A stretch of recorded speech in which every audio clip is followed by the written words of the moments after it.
let's see a few rules of index that you must know.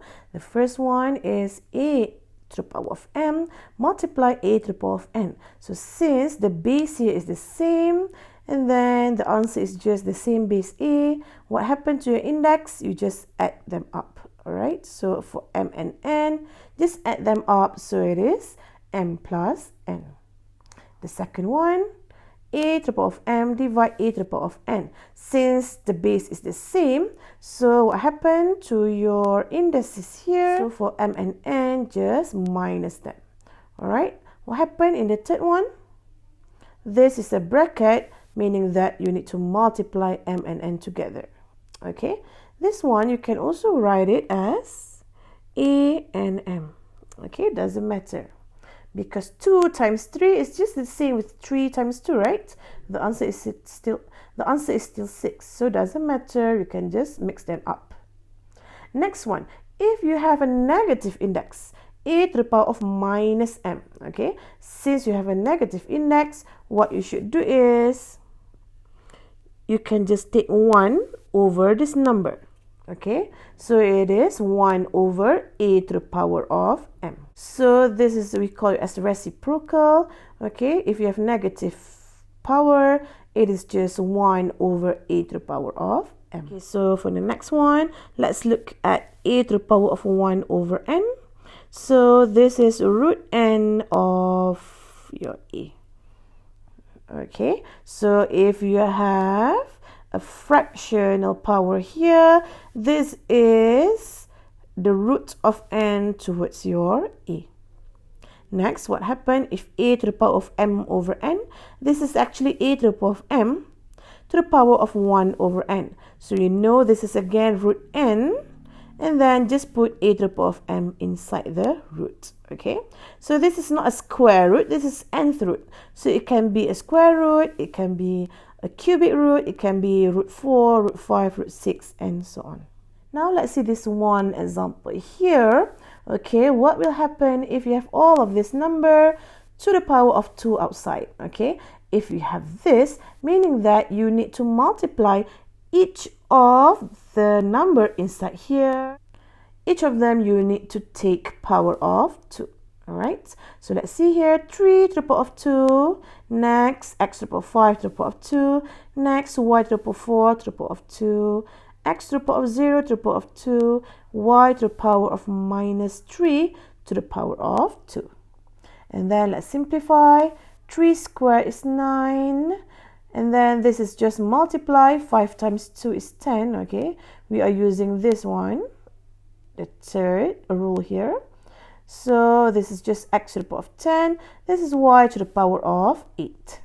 How about this one? This is still 0 times 2 is 0, so still the same. And this one here, y to the power of minus 6.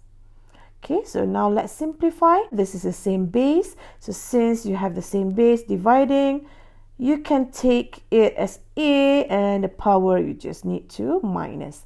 So 10 minus 0. And then this is the same base, so 8 minus 6. So simplify, this is your answer. So this is one mahalah work for you. Just try to do this, and then we can discuss later in our next class. Alright? And for chapter 1, I advise you to revise your SPM lesson on solving equation. Okay, so for equation you can have linear equation. Linear equation is when you have x to the power of 1. For example, this is linear equation.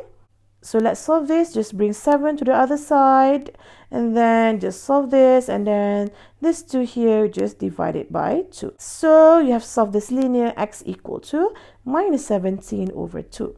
Okay, that is for linear, very simple. Next one for quadratic. Quadratic is 4x power of 2. So this is the general equation, ax squared plus bx plus c. Okay, you have learned this in SPM. You have 3 different methods to solve. One is using formula. Second is to factorize, all right? And the third one is to complete the square. Okay, please revise all of this. And the last one, rational. Rational is when you have fraction like this. So how to solve this? All right. So this is also your homework. Okay, one more I want to discuss is on rationalizing. So what's the meaning of rationalize? Rationalize meaning that you want to get rid of the root. Okay, for example, you have a root n here. Okay, so how to get rid of this root n here? The simplest way I can teach you is just take power of n. Okay, why? Because, okay, let's do this one here, inside here.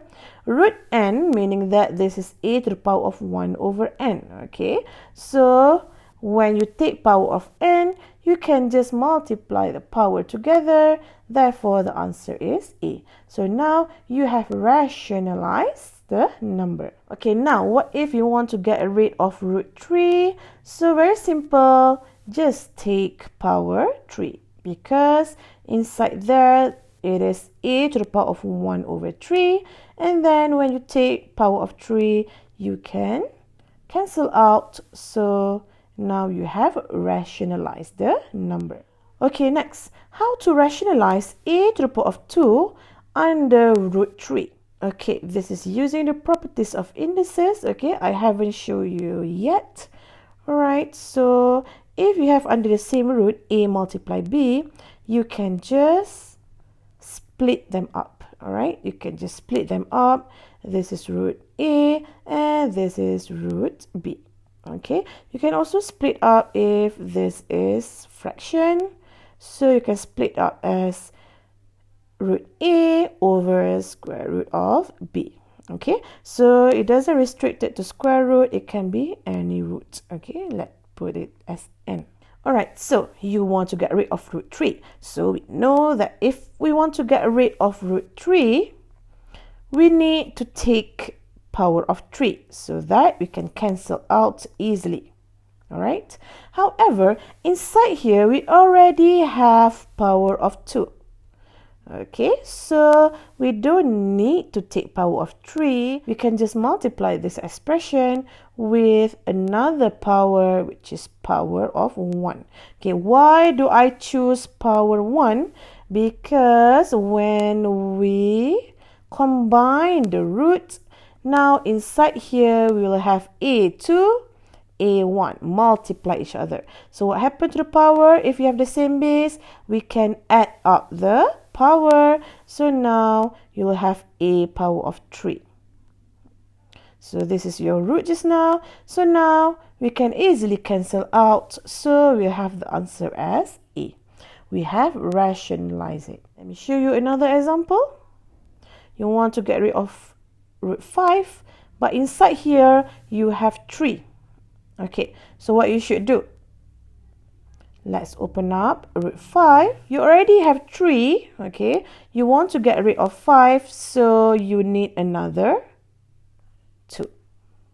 Why? Because a3 times a2 later on, when we want to combine the root here, this becomes a5. Okay, so when you take this, you can just cancel out this expression. So now you have the answer as A. You have rationalized this number. Okay, so that's all from me. Assalamu alaikum wa rahmatullahi wa barakatuh.